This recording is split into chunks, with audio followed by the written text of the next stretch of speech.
don't go all online necessarily, like just because that's what somebody else told you to do, because you're going to run into a whole another set of problems. Get ready for like the resurgence of your brick and mortar business, but then start to be strategic about like how do you add service or add customer, add value to your customers in ways that don't require more of your in-person time, and you can scale a little bit with online service offerings so that you don't like bombard yourself with that grind again. At Active Life, we believe that the healthcare clinic of the future is the gym. Everybody starts with the best case scenario in mind. Never sell anything to anybody who is not in the market for what you have. The only reason we work out is to create the opportunity to recover. And the healthcare provider of the future is the coach. And this is why you guys need to get paid well, because what you're doing is really, really hard work. Welcome back, Marcus. Thanks, John. You're welcome. So we have Marcus Philly back on the Active Life podcast. It's not a common thing to be a 2-time guest. So oh really? Oh, that feels good. Yeah, feather in the cap, man. Feather in my man bun. That's it. I think it takes a special kind of guy to be able to pull off a man bun and not have people be like, that guy's got a man bun. I think there's plenty of people that say that. They might, but I mean, it's been this is going to disappoint people, but it was like, there's not been a lot of thought to this. It was like, started growing the hair out because I had a dream of having long hair once. And I had this like stretch of time where like, I was just starting to like, I was like a coach that didn't care about anything. I was a coach athlete. I wasn't trying to like date anybody. And I happened to like start a relationship with a girl that I don't like my hair being a little longer. So I'm just like, you have to go through that awkward stage to get to long enough hair. And she didn't mind it. And I certainly I didn't care. So I got through it, got the long hair. And then I was like, whoa, this is amazing. It's so simple to take care of your hair when you have long hair. I just put it in a pony every day. I don't comb it, wash it. Like, I don't need to do anything. And it's like, it was my dream come true. Like, I never looked at another thing of product again and was like, I'm going to style my hair this way. I did all that in high school and college, and it was like, it just never paid off. So then I went with the pony, and then I was pulling the pony really tight in the back. I started having like cervical spinal issues and neck stuff. And I was like, man, I got to get this. I think I got too much tension back there. So I moved it up to the top knot. And I thought, wow, this feels so much better on my body. Okay, I'm just a top knot man bun kind of guy. And that was it. So right now, you just made like 3 groups of people wildly envious of you. The first group is women who have long hair. My wife orders her shampoo. I think it's like $80 for like 2 months supply of her shampoo whenever she orders it. Yeah. And I mean, she's not listening to this. There's no way my wife's going to listen to this show. She hears my voice at home, so it's okay. We can trash talk her. But like to hear no product, she would be wildly jealous. You just put half the chiropractors in the world out of business. All you got to do is put your hair up. Yeah. Neck pain goes away. The neck pain that you have, just stop doing a ponytail. Just go straight up. Yeah. And men who are trying way too hard to keep their women happy, you just blew their minds. Yeah. All I got to do is what they want. Yeah. Yep. So great. Nice job. So you're coming at us from the studio in your home / laundry room in your home. And you said that since COVID started and you've been locked out, and we'll talk about being locked out of the gym, there are some wild things that you've done while on Zoom calls. We're going to go right there. Oh, Why yeah. not? There have been some wild things, I'll keep it like, I'll give some details, but there's the bathrooms on the other side of the house. Let's put it this way. And, sometimes these calls, they get going a little longer than I would anticipate. And, I have a healthy stream of coffee in the morning. So there ends up having to be there's been one of those types of situations that have come up where I've had to relieve myself on a Zoom call, but I don't think anybody's noticed. And do you mute yourself? Yeah. It's a delicate, like, I got to mute. I got to, like, don't do too much shifting. I don't want people to think that something else might be going on down there. Right now. The Jeffrey Toobin style stuff. Yeah. But it's all in the spirit of keeping the conversation and the moment alive. I don't want to break the energy of the conversation because I got to go pee. I mean, come on. Oh, I get it. I've taken phone calls into the bathroom and timed the flush based on, like, I finished saying something, mute, flush. Yeah, you're going to talk. Yes, let them talk. I'm listening, wash my hands, get out of the bathroom in time. Like, all right, great. We got it done. Yeah, well, a phone call is like, that's like junior varsity because there's no video. Zoom is like, you got to be really delicate with that one. Well, I'll tell you a funny Zoom story or a Google Meet story, whatever it would be. My wife is a teacher and she's teaching online right now. And last week or 2 weeks ago, I don't remember what it was, she was teaching at home and she was sitting on the floor in the bedroom, and I'm at home in the morning. So I work out. Yep. And then I come upstairs, I take a shower, and then I go into the bedroom to get changed. And I came in the bedroom and I was just like, I gave her like this, the finger, like, turn your computer screen. I'm about to get changed, and it's okay for you to see me naked, but not for your kids to see me naked, your students. Yeah. And she's like, oh yeah. So she turns the computer, drop down, take my clothes off, start getting dressed. And she mutes herself and starts talking to me. And one of the kids is like, hey, Miss Pastuch, you're on mute.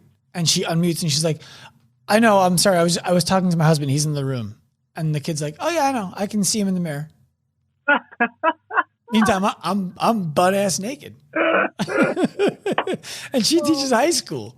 Oh, so we were like, it's a miracle that all of these, like, they're probably so zoned out right now that they were just like, yeah, there's a naked guy in the room. Like, it's Tuesday. Oh my God. That's wild. So yeah. So I guess technically that means I got cut from the varsity team, right? Like, I didn't do well on Zoom. You were, wow. That takes the cake for sure. I don't know. My intention was not in any way, shape, or form to be Johnny Topper on that one. I just thought you would enjoy the story. I did enjoy that a lot. I certainly did. Perfect. So, I've noticed your content has been consistent as always. There always seems to be a handsome guy with his shirt off doing exercise that makes me want to work out on your Instagram. All right. But it's no longer at a gym, it's now in your backyard. Right? Yeah, I mean, that's an accurate representation. That is, yeah. I think the full shift happened in probably April or May. We kind of exhausted our content that we had from the gym. Plus, a lot of it wasn't really relevant to people that didn't have access to gyms. It's like Marcus doing bar muscle ups and snatches, right? At headquarters didn't really resonate with somebody who's on lockdown. So yeah, I think as most people in this industry, many different industries, the period of April through July was some of the most inventive, innovative, hardworking, hustling, months maybe of your whole entire career. And maybe we'll never be topped. It's like, I got to figure out what to do. So that a lot of things fell into place to make that happen during that time. But just being at home, moving some of my equipment that I had in my garage. I don't even have a garage. I have like a big storage closet that was an old garage. Equipment that had been in there for basically 2 years that hadn't been touched because I never worked out at home. And then suddenly I was like, I need to use this. And I hate working out in my driveway because everyone can see me. I'm like, I want to go in obviously I let everyone see me on Instagram, but I don't want my neighbors to see me, flexing and being half naked. It's just weird. So I was like, I got to bring this in the backyard. And fortunately we have this great backyard space that we put some money into a few years ago to make it playable for the kids. And we all never played out there. And then it was like, oh, we're now playing out here every day. And Daddy's got his workout equipment. Mommy's got her workout equipment. We're all just using the space and making the most of it. And I used to be fortunate to have a media, a full-time media employee that was taking videos and photos of me. She left early on in the year, 2020. She like moved back to New York and was no longer around. And so we had a plan. We had like content built up from working with her that we were going to use. She moves away, pandemic hits, everyone's doing home workouts. I'm like, what? None of this content works. Like I have to suddenly now figure out how to do it on my own. And so I picked up a camera and just started like filming myself. And it was a process of getting, new content in the backyard. That's where I was working out anyway, making it fit the flow, keep it simple, upgrade some, media equipment as I went. And now it feels like a really good rhythm to be in, to produce consistent stuff, which is what you said to start with. It's like, it's about being consistent. It's about showing people, the message over and over and over again in the simplest terms possible with anything that draws their eye in. The backyard was eye catching. The nice tan was eye catching, being, having low body fat is eye catching. Like, not that these are things that I didn't go tanning and do that on purpose, but it helps for sure. Yeah. Well, how old are your kids, Marcus? They're 4 and 2. 4 and 2. I have a 4 and 2-year-old as well. Yeah. I think we've discussed this in the past where it's like the same age as this. Yeah. I have a 6-year-old who thinks that she's like 24, but then we have a 4-year-old who is effectively like, the way I describe it is I love all of my kids. So let me just preface by saying that as I'm about to describe them in lovingly derogatory ways. We have a little bit of a pretentious 6-year-old she's smart and really funny, not super athletic and not super durable. Then we have a 4-year-old who is our cave woman. Like she's empathetic as can be. She makes everybody laugh and she loves everything and everyone loves her. She's hilarious. And she just like will say and do the weirdest things and bang her head on. Like every night, my wife and I hear her slam her head into the wall by accident when she's sleeping and nothing. Yeah. Okay. And then we have a 2-year-old who is like intentional psychopath. Like, I want milk. You want milk? Okay, here's milk. I know. I want apple juice. You want apple juice? No, I want shake. Okay. I want you to hold me. Hold her. No, put me down. So, and I get to go to an office. I can't imagine working from home with that all the time as much as I love my kids. So praise to you. Yeah, it was intense for about 4 or 5 months. And then we got a little bit of relief, which was in the form of my parents that kind of helped us out. And then we got even more relief when daycares opened up again or preschools opened up again. So it's been kind of climbing out of the deficit that was, the middle of the year. Well, so where'd your media person move to? I'm in New York. I always need people who know how to shoot fitness. Wait, say that again. What was it? The media girl who moved. Where'd she move to in New York? Oh, where did she move to? She's out in, I think she's living in Brooklyn. No, she's living in not Brooklyn. She's living in one of the outer boroughs, but she's actually grew up around here, and she's now doing a lot of freelance work, more like other media production stuff, not necessarily fitness. I think I just saw her do some like contract work for NC Fit out there for one of their gyms, but yeah, her name is Gita Larson. She was great. She was an awesome addition to our team. She was out here on the West Coast after film school out there working for Super Training, Mark Bell. And then she wanted to not have to commute an hour and a half to Sacramento every day. And we were like in her backyard. So she linked up with us. Yeah. So all right, we'll find Ida and we'll find some freelance work for her here too. I'm sure we always need another camera in the room. Yeah. You have a pretty unique situation in that you own a brick and mortar, currently own in Northern California or Middle California, would you call it? People here call it Northern California, even though it's middle of California. San Francisco and north, everything's north of like, I don't even know. LA. Like, basically north of Santa Barbara, you're like getting into Northern California territory. Right. And you own a successful online business. And right now there's all this chatter around like, you need to go online, you need to go online, you need to go online, you need to go online. You're fortunate you were already there. But you're closed now for 9 months, which to me is, by the way, pardon my French, fucking crazy. Like the process, like we talked about before, trust the process until you realize that the process is broken, and then you're just banging your head against the wall looking for different results, which is insane. Mm-hmm. But what do you say to people out there right now who are like, yeah, I got to take my brick and mortar online, but have no ability or no idea how to do that? Yeah, I don't envy being in that position, at all. It's originally, I think if I go really far back, it was like have a brick and mortar, and then online service offerings were a way of kind of just enhancing the stuff that we were doing in person. So it was like, I've got a CrossFit gym and I'm going to take on some individual design clients, and I work with like 20 people outside of my area. So that was like, that way I could scale a little bit. I could reach more people, but it was essentially a similar service, just sort of same thing I was offering to some people locally. And, having that foundation in like a brick and mortar, by that was the foundation of the business, I suppose. And then being able to kind of experiment online meant that there was not a lot of like high stakes.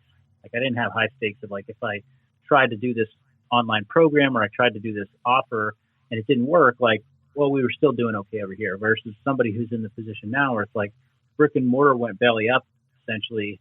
And now it's like, I got to restart, and I'm going to do it in a whole new way that I've never done before. You're feeling the pressure, the financial pressures, the emotional career pressures to get things going while having to navigate making a ton of mistakes, because you just have to make mistakes when you're starting stuff out. So that's probably, 10 out of 10 on the stress scale, and not the best place to make sound decisions, not the best place to figure out good systems, just sort of like patchwork stuff. It kind of reminds me of like early CrossFit box days where it was just like, let's open the doors. We're CrossFit box. We got 100 people overnight. We're just going. We're doing it. And it's like you look back 3 years later, you're like, whoa, we had horrible systems. We don't even have anything that's working. And that's because you're in that fire of like, I got to go. I got to just keep up with the energy that is around me. It's a tough place to be in as a business. I think that many people are under the assumption or the belief that, hey, we're maybe 6 months out from being able to really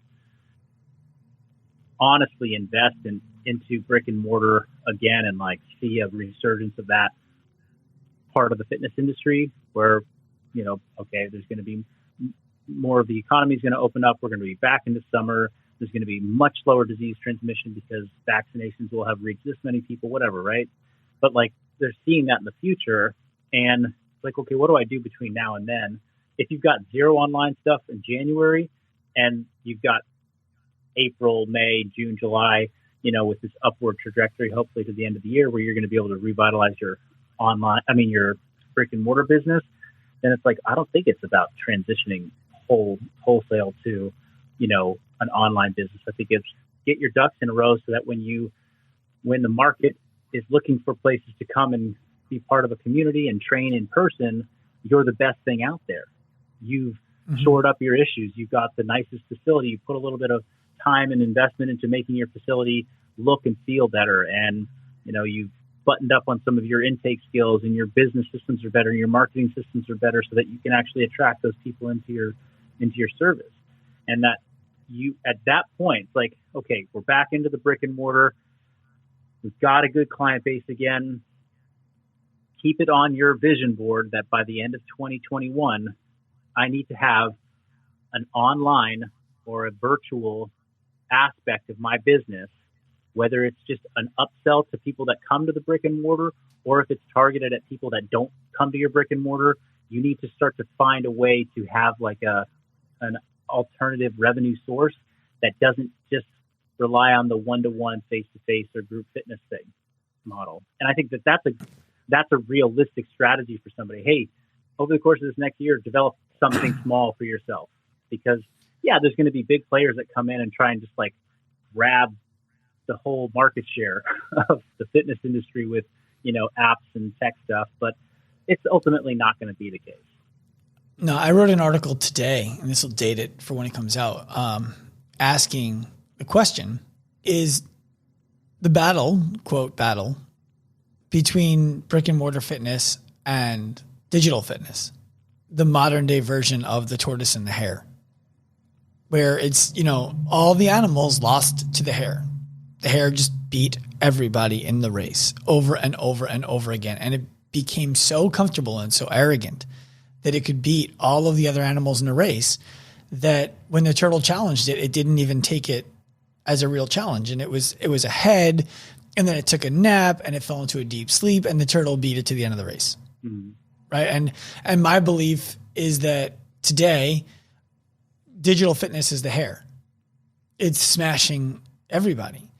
And the gyms who do what you just described, which is try to race the way that the hare would race, go to an online brand and try to compete on service, you're going to get smashed. Mm-hmm. And then when they open back up and they just try to be convenient, you're going to get smashed. You're not as convenient as, so a lot of the animals are going to continue to lose to the hare. But the tortoise, who knows what they do, refines it, does it well, targets on a viable niche and a valuable problem, mm-hmm. they'll be fine. And it's not a race really. It's there's room for both. But you said something earlier that I meant to touch on and didn't. Would you have ever thought, like, imagine a world before the pandemic, mm-hmm. when we were dealing with the stresses of that world?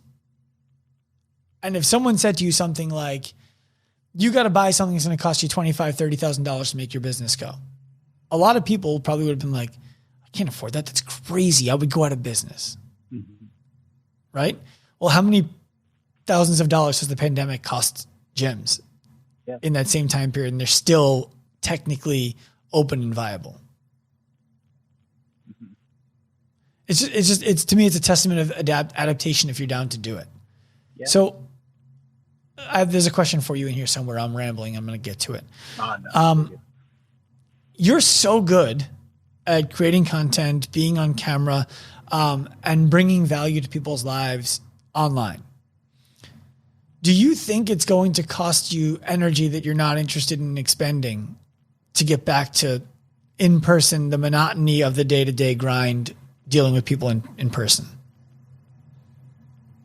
The short answer, yes. And I want to just then go into more of a qualifier of all that, because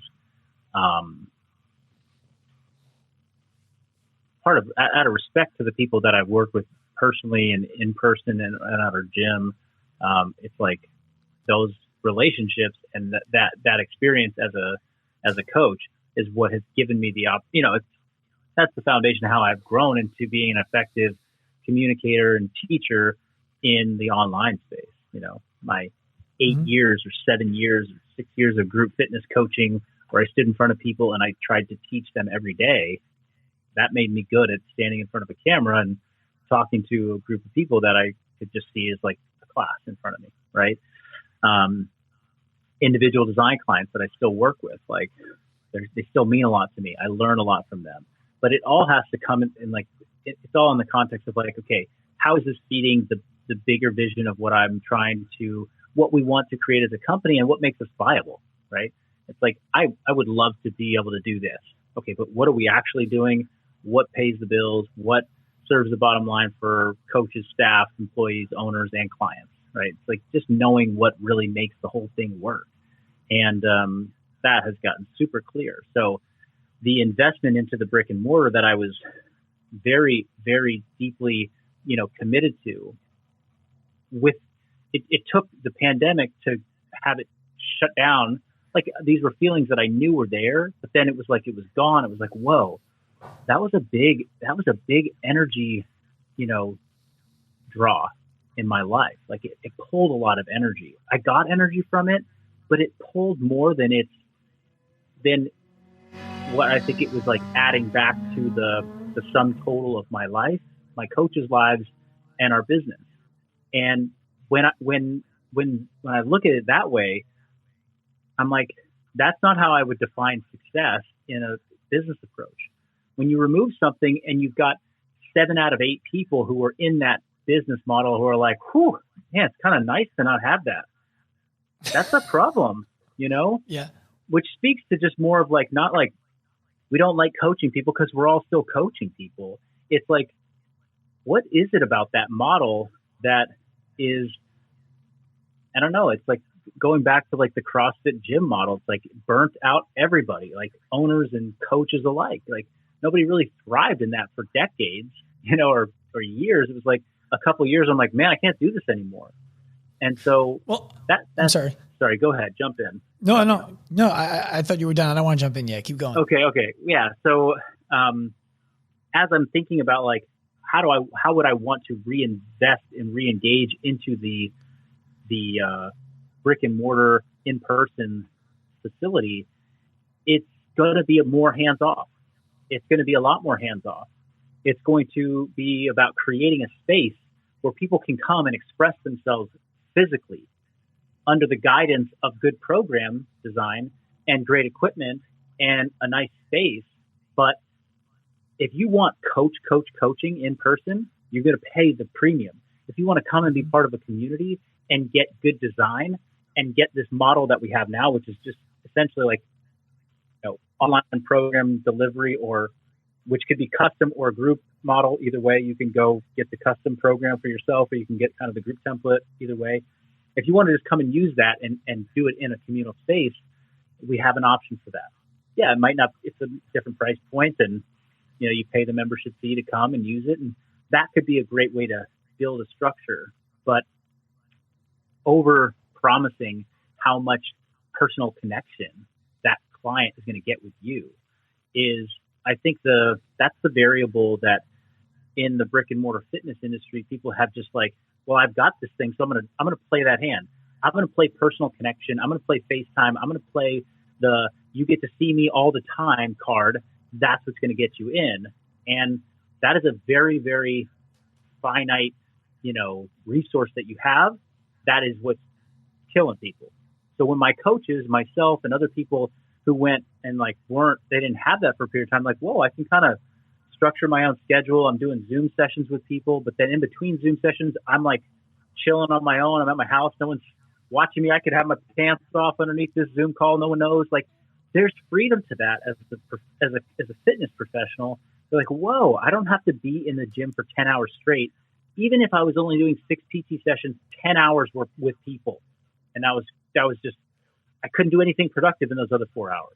So, you know, and if you're not in the fitness industry and you're listening to this, just think about like, if you had somebody watching you every hour of your 9 hours that you're at your job in a day, how like that's just that's relentless. That's so tiring, right? And that's what being in a gym is like for a coach. Yeah, I look at coaching well as being akin to being in the performance arts field.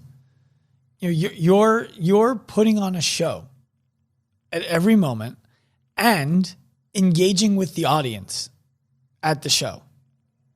Every moment of every show.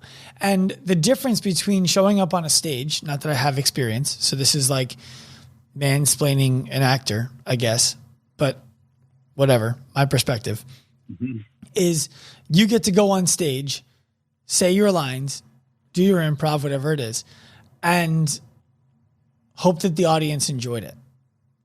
The audience doesn't get a chance to stand up and say, hey, that line wasn't believable. Mm-hmm. And then you have to say, okay, let me do it differently. Hey, the lighting is tough over here. Okay, can we move that light from back? It's performance art with a live, actionable audience. And that's tiring. I made a post recently that was my belief, that is, fitness professionals, at a minimum, should be able to earn $50,000 a year, working 25 floor hours a week, and 35 total hours a week. Mm-hmm. And the amount of, for 50 weeks a year, 50. ends up working out to like $29 an hour, which I don't think is crazy. In fact, I think it's low, but we're thinking nationwide. The amount of people who rained hate on that post and talked about, I'm a nurse and I don't even make that much. I'm a teacher. I don't even make that much. I'm a cop. I don't even make that much. It was crazy because I'm like, well, first of all, why can't you both make that much?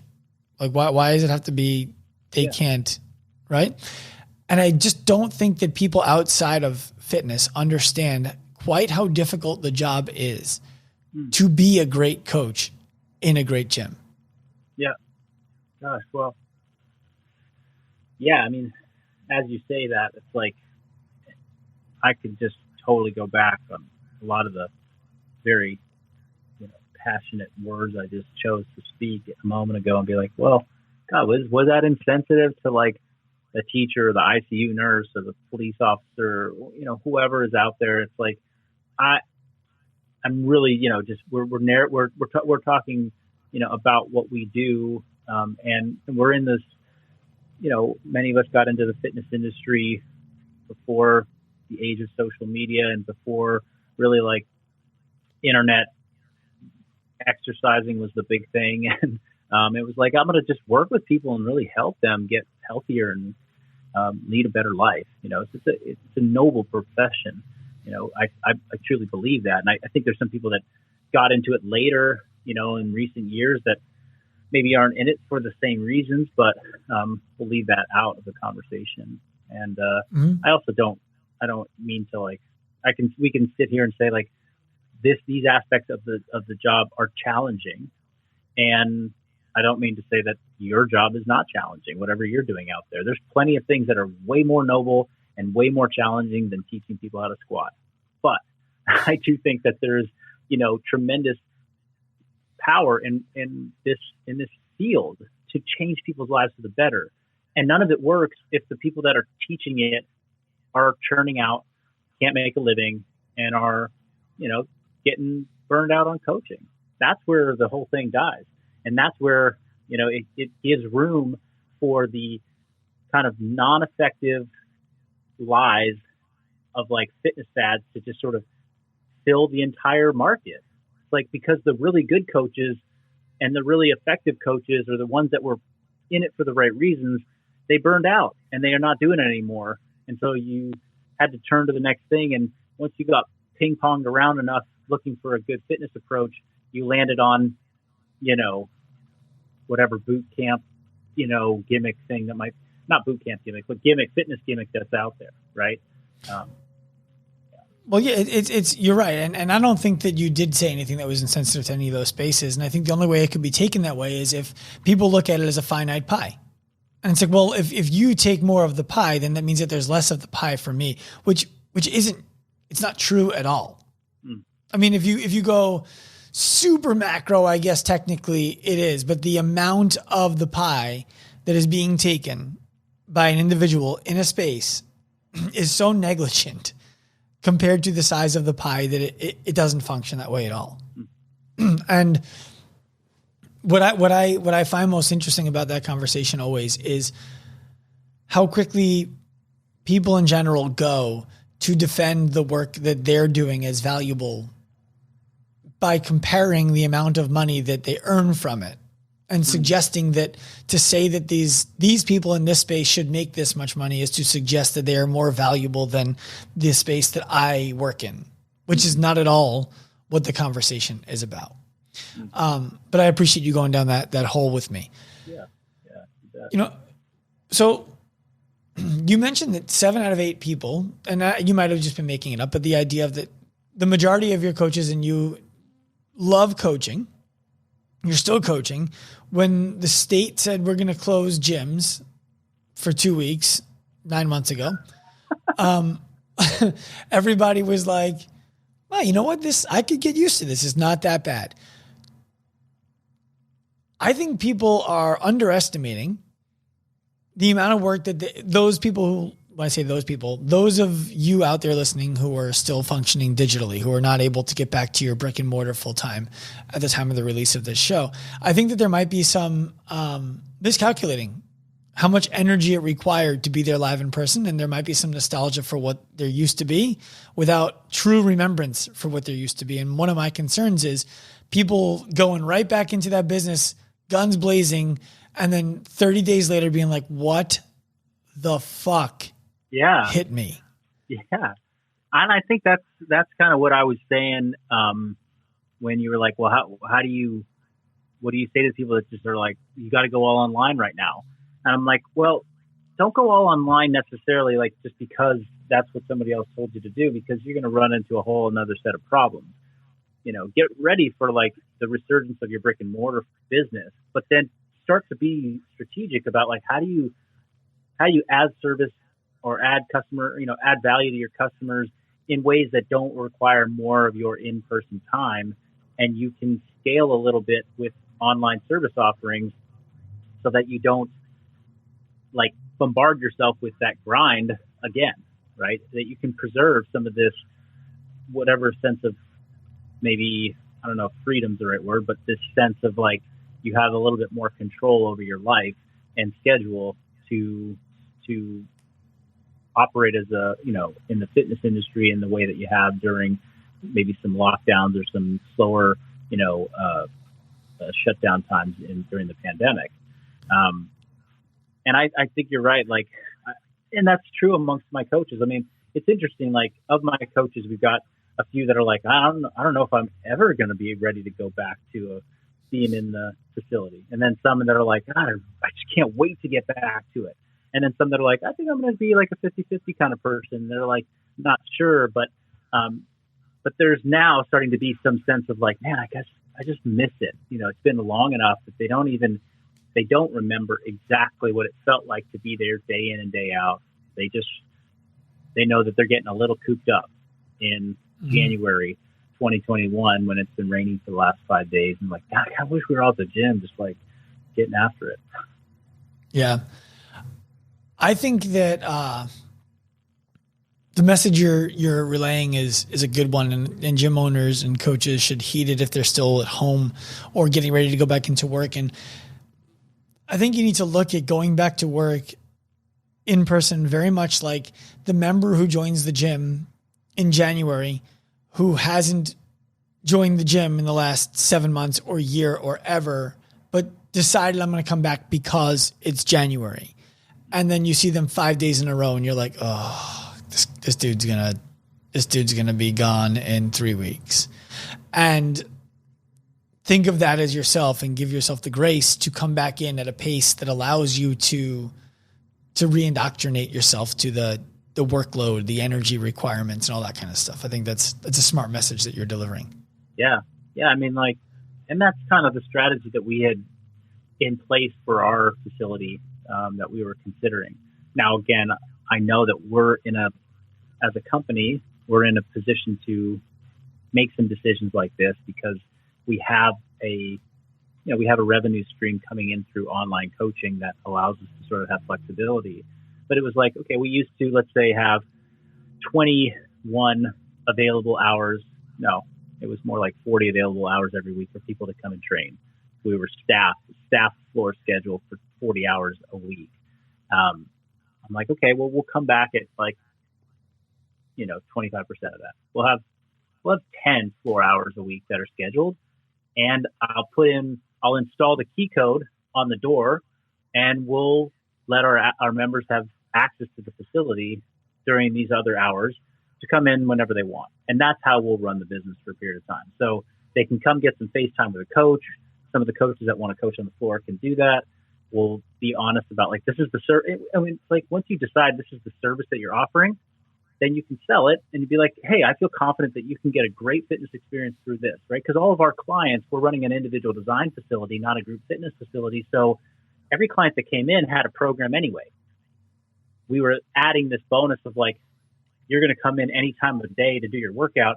There's always going to be a coach on the floor to kind of essentially guide you through a personalized program, right? Mm-hmm. And now it's like, okay, you're going to come in and you can do it on your own and use this awesome facility and connect with your friends. And on the special hours of the day, there'll be a coach there to kind of give you those extra tips and watch your form and help you and kind of facilitate that community vibe. And isn't it that amazing? was like, go ahead. Isn't it amazing what that space allows you to recognize? Like, we just did this because we did it. Right. Like we didn't actually decide like this is the best business model both for revenue for the members and for the morale of the staff. We just did it because we did it. Exactly. Yeah. Yeah. It's funny. It's like, I've been like an OPEX guy for a lot of years, and Jim Kroll was a good friend and a mentor to me when he was at OPEX, and James Fitzgerald. And one of their taglines was always like, it's got to be good for the business, for the coach, and for the client. It's like everyone has to win, otherwise it's just not a good model. So I've always thought that, right? I've always believed that. But like it was like my blinders were still really on. It was like I wasn't really seeing, okay, is this really the best for everybody involved? And how are we going to like shake this up? And that's one of those, and this is like a theme, a bigger theme for like life in general, but like pandemic, March 16th, 2020, I'm like forever grateful for hitting, in a sense, because it shook up a stream of, I'm just doing this because I've always done it in every aspect of my life. How I interact with my kids and my wife, how I take care of my body, how I move, how I exercise, how I eat, how I run my business, how I like everything, how I interact with my parents. Like it's just, and so I think if we can, I'm in acceptance of that. Like it's come with tragedy and it's come with heartache for a lot of people. And it's like, but it would be a disservice to all of the heartache and the tragedy to not take a more close look at like, well, what were we doing before and what can we do now to be better so that it was worth all of that we like set ourselves up for a better business, service, and just fulfillment in doing this for another 20 years. Well, it's we didn't know what we didn't know. Yeah. When we were pre-pandemic, it's 40 classes a week, like 40 hours a week of coach time, walk in, do your thing. And of course we're going to make that available to you. And we would never take that away. There's no reason to take that away. How does that possibly make the gym any better to take it away? Well, it got taken away. Yeah. And now you find out the way it makes the gym better is the coaches are all happier and they're able to earn similar incomes. Your staff morale is higher. So your creative production is going to be better and higher output. Right. All of those things. And look, we learn as we go, right? I want to take a little bit of a pivot because you were reflecting on something earlier before we started on the recording that I experienced myself, and the pandemic has amplified. Friends, like when you're in the space of wanting to have intentional relationships in your family, wanting to have intentional value from your business and relationships with the staff who help you to execute the business, who you surround yourself with outside of those people becomes very selective. At least I'm speaking from my own perspective, and I'll let you share yours. Becomes selective and frankly difficult to find people who I want to spend time with, talking, hanging out with, laughing with, just letting my guard completely down around. Do you find that to be true about yourself too? Oh yeah, for sure. I would say the exercise that my wife and I have been going through is more of a thought exercise around this, because truthfully, we have still been essentially isolated from everybody. We're not like engaging in social interactions or anything like that. We've kept more or less quarantined the whole time, and part of the reason for that is, we have my parents who we desperately wanted to have in our bubble and, connected to our kids' lives. They're in their mid to late 70s and they're in good health, but it's just not a risk we want to take to expose them to, getting infected. And so we're not hanging out with friends. We're not doing that. So I've had some virtual friendships that have kind of blossomed a little bit during this time. I got this this 3-person men's group, like 2 of my buddies that we get together every other week for an hour on Zoom, and we just talk about what it's like to be parents, be dads, be men in this, time frame. And it's been great. It's been really, really nice. But yeah, it's the question of like, well, how do I want to engage with relationships. Like, and I think that that's part of the reason why the gym was always such a sort of, I guess, something that I took for granted, but I also did appreciate about the gym and the community was here's a place where I get to go and interact with a lot of different people in person. I interact with hundreds of people, thousands of people daily on social media. Totally not the same, right?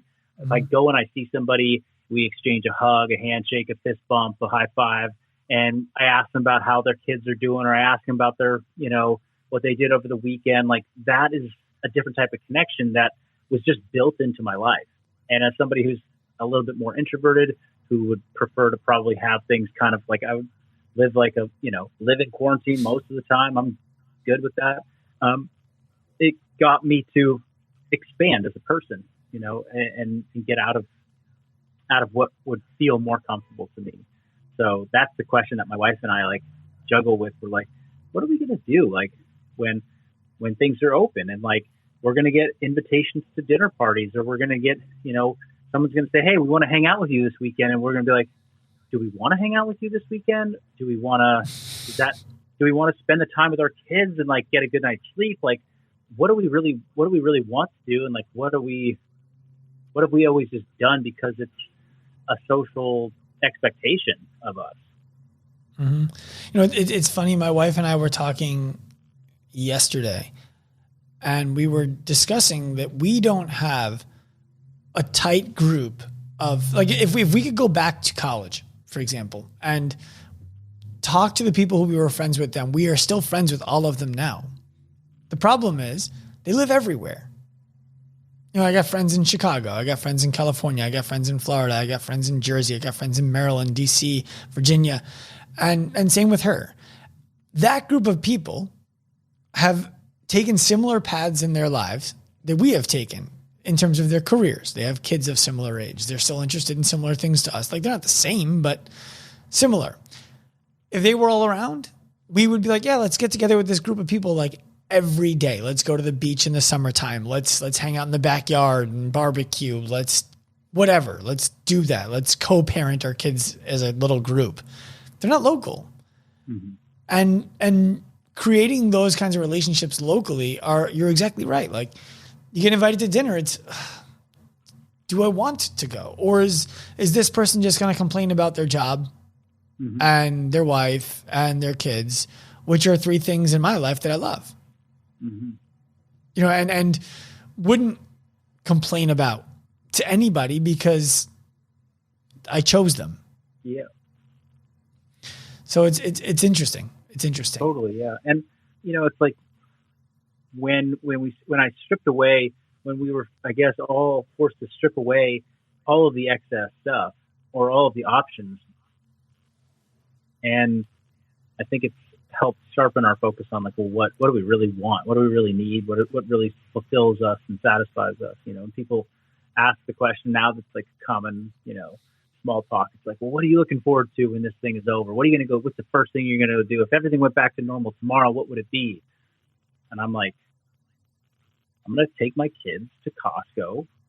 We're not going to wear masks. We're going to sample every freaking thing that's out there because they're actually going to be giving out samples again. We're going to leisurely take our time in the, if we see somebody we know, we're going to stop and talk to them and give them a hug. And that's what we're going to do.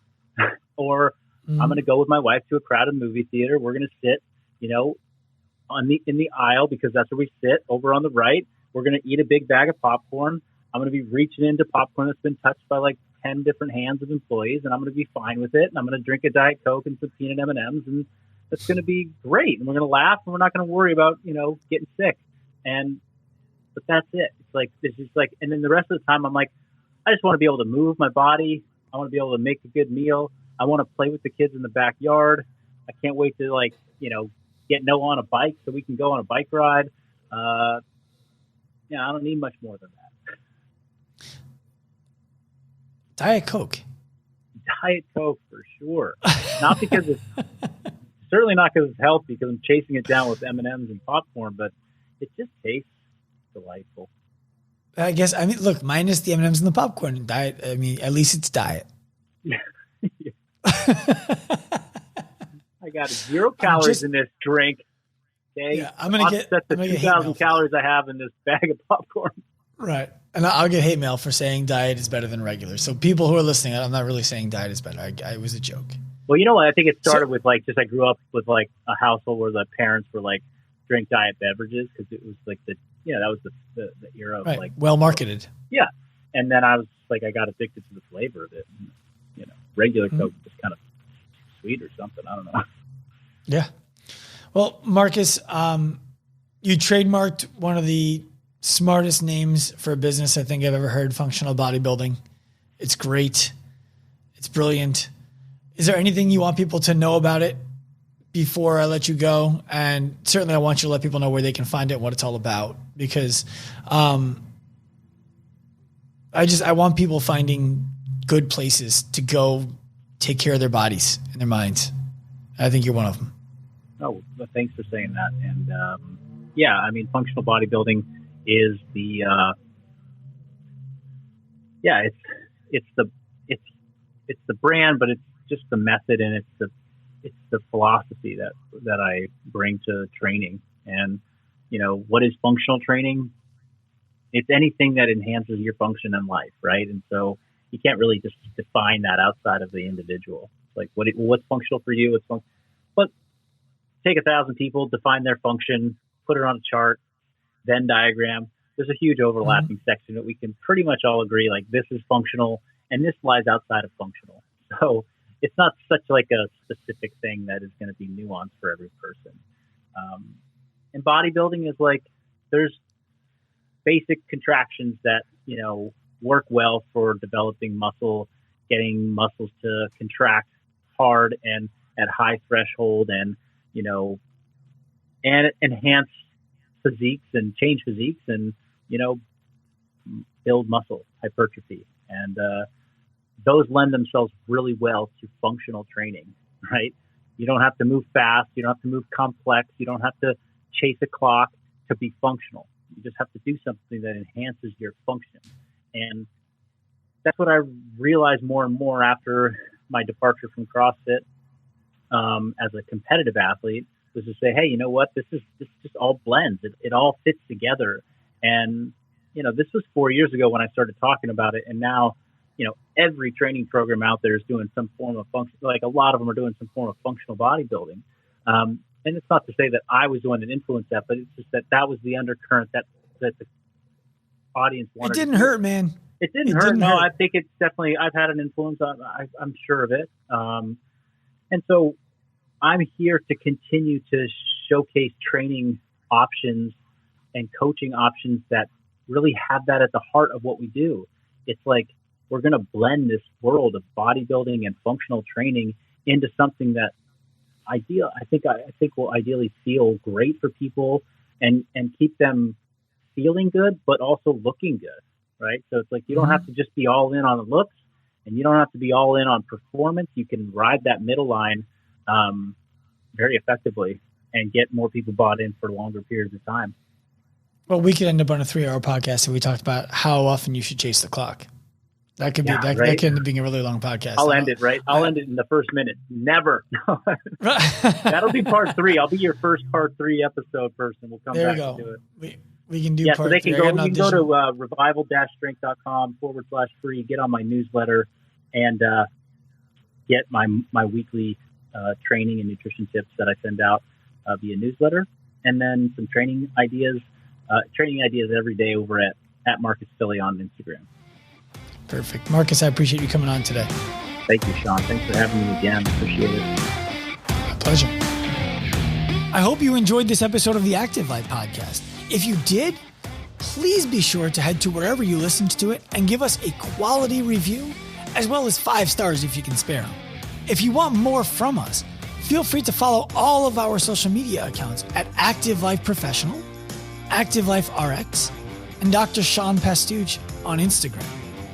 Remember, at Active Life, we believe that the healthcare clinic of the future is the gym, and the healthcare provider of the future is the coach.